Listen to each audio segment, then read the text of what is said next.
You know, this is only in America. Only in America, clowns could come to this level where they're having national attention and people trying to follow what they're saying. Look, man, clowns and comedians, the way it looks to me is these people, they make it in school. Or anybody could make it in school and go to university in America. So they might have, some of them might have even gone to the university and whatever. But they don't have no kind of sense. This is why they're comedians. They can't make a living. So they discover that if they start talking stupidness and crazy, that people gonna, don't take them serious in a very personal way, but nevertheless they're gonna listen to them, and they now could even want to run for president, and most of all they're gonna make so much money, man. Look at this guy, the takeover from Jay Leno. He making when he put something on the internet, oh, it just go viral immediately, and he making big bucks. And then you're discovering that they have a private life that is kind of weird. I mean, what else you expect? Okay, now enter this joker here. He gone speaking with the Ku Klux Klan. Now, does he understand what's going on? Now he's talking about community policing. When will this guy stop? When will somebody tell this boy stop and just go away? Just go and talk stupid on the stage, man. Just don't get into our lives here. All right. So let me look at him talking to the Ku Klux Klan and him with this community policing. Now, Martin Luther King and a whole bunch of these other people believe that civil rights and all this stuff, because I don't understand the historic thing because I didn't grow up here and I don't know what it's about. But look what's going on here. Black people rule the world already. Okay? So Martin Luther was trying to say, oh, look, my little black son and daughter, I mean, give them a break and look at the character. We rule the world already. This is white people time. Okay? Now, I know that they were behaving very vicious and they were beating people down and they were, obstructing black folks' lives. And this seemed to be a natural thing that people would want to be free and want to do what Martin Luther was doing. But have we achieved anything since the civil rights movements? I mean, things seem to have gotten worse. Listen, we rule the world already. This is white people time. This is white people time. There's no way they're going to be challenged. There's no way they're going to ever give up on this. This is going to be the way until the end of time. You know what the Bible says? The Bible says that in the days of these kings, Christ is going to come. And the kings he's talking about are the European kings, right? The English, the French, the German, the Italian, the Pope, I think they say Iceland, and Sweden and these people. It's white people time.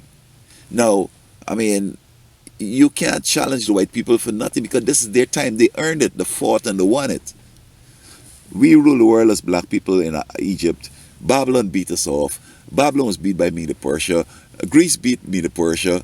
Rome beat Greece, and then Germany beat Rome. Okay, so they earned it. Now, I mean, I think that what we need to tell white folks is that, look, bro, we did just what you're doing. We were racist, we were oppressive to people, and guess what? We lost our power because you don't get power to really abuse people and so on. In spite of this being white people time, they should be so magnanimous to allow folks to really, bubble up and to thrive. Now, I mean, they have this fear that, and I mean, probably it's rightly so, because Africa is thinking that we're coming, we're going to get strong. I mean, look what's happening in the economics field. China and India, they're challenging Europe now and America with military might and all this stuff simply because they have cheaper labor and no standards and don't have no human rights. And then sometimes you work and don't even get paid. So that the products are cheaper, they're making a whole bunch of money, and they're translating that into, oh, we're going to be superpower, oh, we're so important, oh, this and that. Listen, I mean, minimum wage is the problem here. When people were working for 10 cents an hour, they thought if they get 50 cents an hour, it's going to be better. They couldn't buy a car, they couldn't buy a house then, and they still can't buy it now, although $15 now is the minimum wage. But all it has done is created a comparative advantage for China and India and Asia and other parts of the world, so that, so bottom line is that it seems as though they have a legitimate fear that if they allow black folks to get too powerful, that black folks might want to challenge them for what really they have earned. Okay? Now, if black folks could assure these white folks, and if they could believe it, that listen, why don't you just get the best? Okay?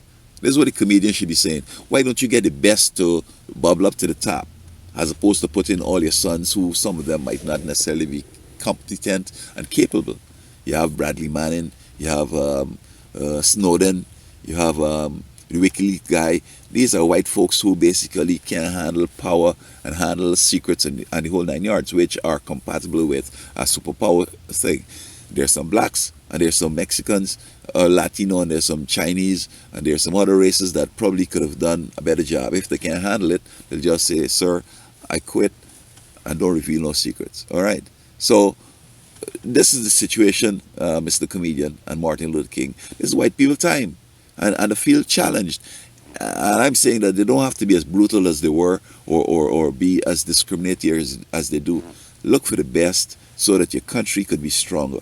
Right? So there goes for the Ku Klux Klan. So talking to the Ku Klux Klan and doing whatever, it ain't gonna change nothing, because this is why Trump is doing so well, because white folks feel that he's the man who's gonna give them what they really need. And you know what?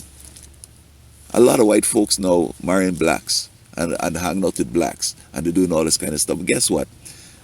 Deep down in the conscience, when they can't get a job, they're gonna tell themselves, you know what, these black folks, if it wasn't for these black folks, I would have had a better job. They're saying that. Okay? All right. So let me look at this comedian now with community policing. Long time ago, you could have leave your home open, you could have give your neighbor your money to hold, and you go on out the town, and when you come back, nobody go in your house, and your neighbor got your money there, right there for you. Today, I'm not sure what caused the difference. I know that there's a breakdown in the homes. Parents aren't there to educate the kids. They don't believe in God. They don't believe in the Bible. So now they're just running wild and doing all kind of dumb stuff. They're using drugs from early. So now, there are some people in the communities who are doing some stuff. They want to sell drugs. And they think that community policing would be ignoring this drug dealing, or the domestic violence, or the various crimes.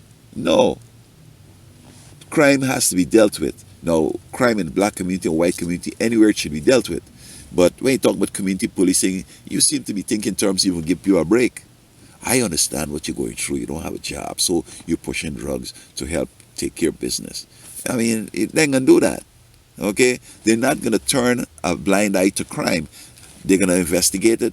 Now, of course, I mean, shooting people unarmed and all this kind of stuff, it's a racial fear to have. All right? And I'm not saying it's right, but this is why they're doing it. They're afraid, really afraid. All right? And they know they can't beat the black folks. And when they see a black fellow face, distorted, and he's full in his fist, he getting ready to pull a gun, because if the guy hit him with that hand, he can break his jaw and he can die. Okay? So I don't see what's the big sweat with community policing. If you live in a rural area where people are kind of decent and then breaking the law and trying to love each other and doing the right thing, then community policing will work. But you can't bring community policing in a community where people pushing drugs, people want to steal your money, they want to strong arm rob you, they want to go in your home and take your stuff, they want to take your car, they don't like you, they want to hit you across your jaw. Community policing can be a problem there, because they have to come in with the squad, they have to lock these people up, they have to do raids. So I'm not sure, but here we have a comedian. He walking around now. I don't know who he's going to be. Maybe he's going to run for Congress. Maybe he's going to run for president next. But guess what? They ain't going to take no more black folks for president again. So I think this brother here, I think he should just go away, because he's just fooling himself and he's just misleading a whole bunch of black folks. Maybe he can come with a new Martin Luther, we shall overcome. But you ain't going to overcome nothing, because this is white people time. They can do what they want. All you have to appeal for is, hey, have a little mercy on me, bro. Whatever, because trying to say that I have a right and all this stuff, you go ahead with that. I know we can get to that, but this guy here, a comedian, we shouldn't be listening to comedians, man. We should listen to people. And you know what? Look, Mike Tyson. Mike Tyson has a show. These white folks gave him a show. Now, remember, this is the guy who had worked for about 250 million. It gone. And now they're giving him some more. Right? They have black folks who graduated from UC Berkeley here, from Harvard, from Yale. Why don't they give them positions? Why can't they? Well, of course, a black fella that got some sense wouldn't even walk around talking about community police, saying, or going to talk to the clan or whatever. I mean, what can you do as a black person? What can you change? I mean, if white folks feel threatened and this is their time and they legitimately, are the people in charge, I don't know how you're gonna deal with that. But as far as I'm concerned, I'm not gonna waste time to wait on this thing. I know it's gonna go nowhere. I know that things will continue the way they are.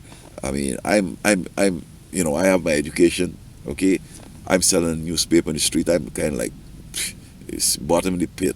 And I mean, I would like to have a better quality of life. But hey, if this is how it's gonna be, I just have to deal with it, man. So I'm not gonna listen to this guy. I'm not gonna listen to nobody that come in. You know what gonna happen? I think with him, he can make so much money that he can move into this suburb like this black fellow who graduated from Dalhousie, and he does movies and so forth, documentaries. He gonna move with the white people in the suburb. Now, I never saw his wife. Maybe he's married to a white lady too. Nothing wrong with it, but I'm just saying that they just use them black folks to get to a place where they become impeccable and get the money and go on and live with the white folks and try to harass them. Could you invite me to your club? When you have a party, let me know. Okay, that's the game he playing here, I think.